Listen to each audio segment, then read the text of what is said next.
السلام عليكم ورحمة الله وبركاته. اللهم صل وسلم وبارك على سيدنا محمد.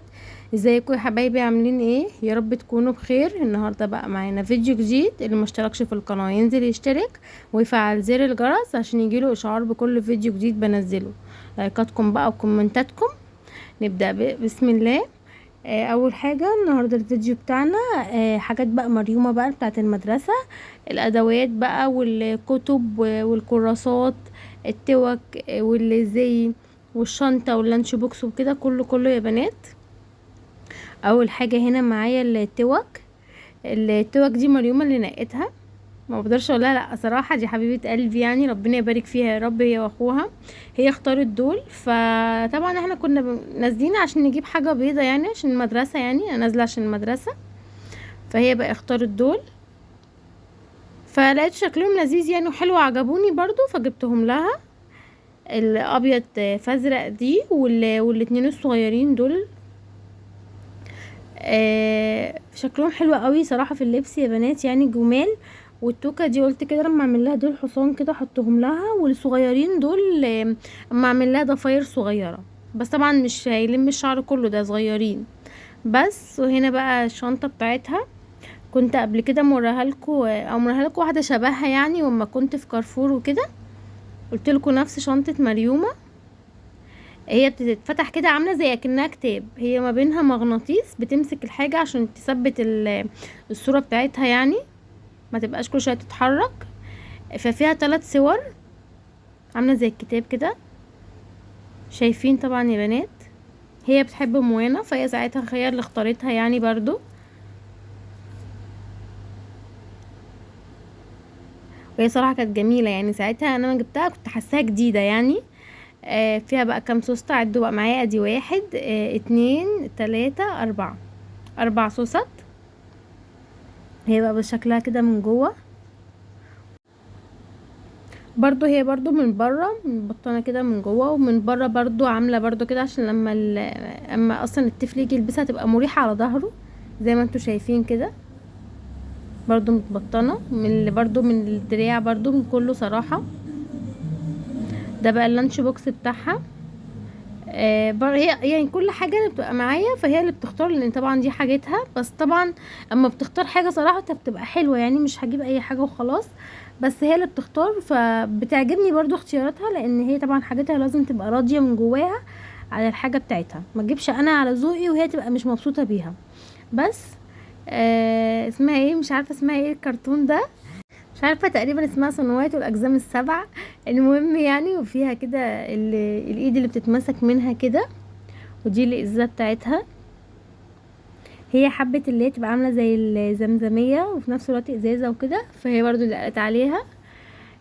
كنت جايبه لها الالوان دي بقى، وجبت البرايه دي فابريك اسيد، والمسطره. انا معايا الوان كتير جدا وبوديها المدرسه كده يعني بحط لها شويه الوان، مثلا معايا كتير بس جبت لها دي برضو عشان اخوها وكده. بس ومسطره كده، وحط برضو في المقلمه قلم رصاص. بصي قلم الرصاص دي يا بنات، انا كنت جايبه السنه اللي فاتت كنت جايبه دستتين، بقت كل ما هي طبعا فرحانه بيها، فكل ما تطلع قلم تكتب بيه حاجه بسيطه وتشيل وتاخد اللي بعده، فطبعا هما بحالهم شلتهم بقى خالص، بس كاتبه بيهم حاجات بسيطه كده. والقلمه دي بقى انا جبتها عشان المدرسين بقى، مش المدرسه، اللي في البيت بقى وكده. القلم ده اللي هو الحبر واللي هو تقيل يا بنات، انا بحبه قوي وبحب المدرسين تكتب بيه كده عشان يبقى شكله حلو كده، وبرده ده ليهم. بس مسطره برضو، دي بقى المقلمه بتاعتها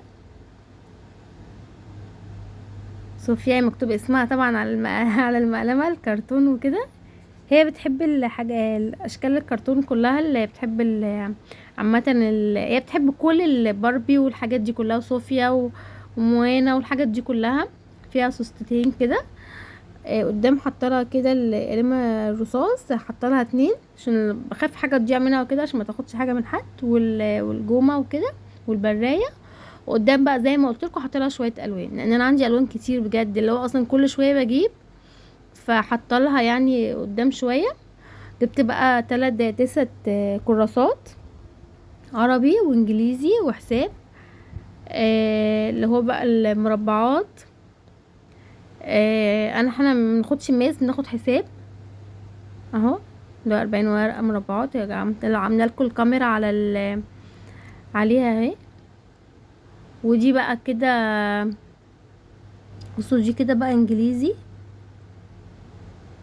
انا جبت بقى دستة والمدرسة، وقلت برضو عشان المدرسين بيشرحوا في سكتشات، بس طبعا الواجب في الكراسات وكده 40 ورقة اهو. 9 تستر، ايه 8 تستر دي 9 تستر. بس فانا جبت دستة بقى، ولما بتخلص طبعا بجيب غيرها. وجبت بقى الدسوهات دي، واحد للمدرسة واتنين بقى للميس يعني بتاعتها وكده، عشان هي بتحب دايما تجيب لها الامتحانات وكده، فهي طلبت عشان تحط الورق كله فيها عشان ما يتبهدلش.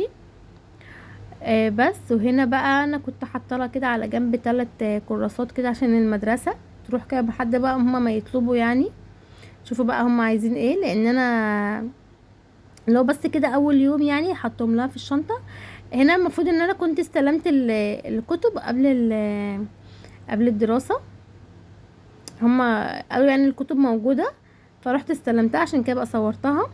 استلمت بقى القيم ده ترم اول وترم تاني، والتربية الدينية ترم اول وترم تاني، والكونكت ترم اول برضو وترم تاني. الكونكت اهو الترم الاول اهو، والترم التاني طبعا الترم التاني بقى شلتهم، بس انا برضو ايه حبيت اصوره لكم يعني.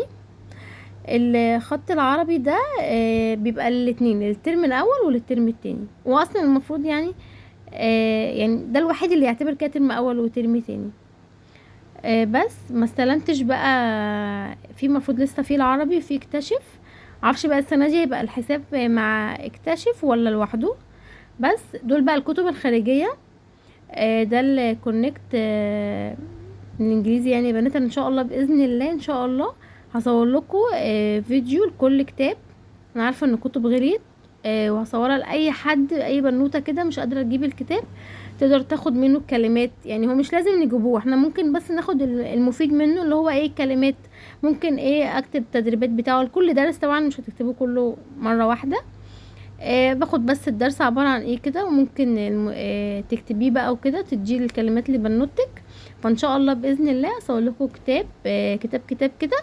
الفيديو هصور لكم الكتاب من اوله لاخره ان شاء الله باذن الله. وده العربي، انا كنت جايبه العربي، وكنت جايبه العربي والحساب الترم اول وترم تاني، عشان انا كنت شغاله مع بنتي الترم الاول وكده، اشتغلت بدري يعني معاها الترم الاول. فانا الترم الاول في الحساب حلاه، وفي العربي برضو هكذا.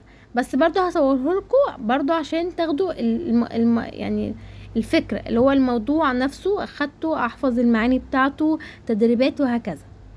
طبعا اللي عايز انا قلت بس والله عشان الكتب غليت، فيعني الواحد على قد ما يقدر يعني يفيد بس.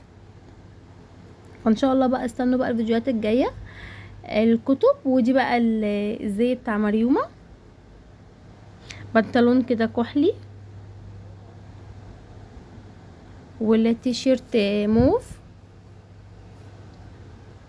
انا جبت لها بقى الدرجه دي عشان كانت الدرجه الغامقه كانت هتقفل جامد، هتبقى غامقه فهتقفل قوي، فقلت الفتحه دي احلى. بس كده بقى الفيديو بتاعنا خلص. اللي ما اشتركش بقى في القناه ينزل يشترك ويفعل زر الجرس عشان يجيله اشعار بكل فيديو جديد بنزله. لايكاتكم بقى وكومنتاتكم بقى يا بنات اللي بتفرحني.